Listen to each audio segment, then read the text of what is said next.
নমস্কার বন্ধুরা, শুভ সকাল। কদিন বৃষ্টির কারণে পায়রাগুলোকে ছাড়তে পারিনি। আজকে দেখলাম সকালে একটু রোদ বেরিয়েছে,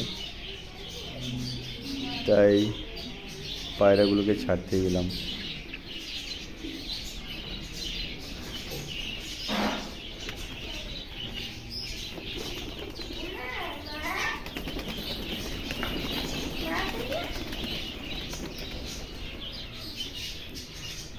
এই যে পায়রাগুলো,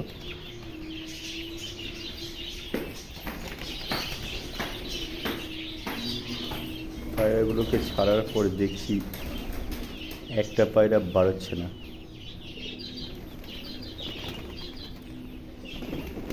হঠাৎই লক্ষ্য করে দেখলাম পায়রাটাই এক কোণে পড়ে আছে,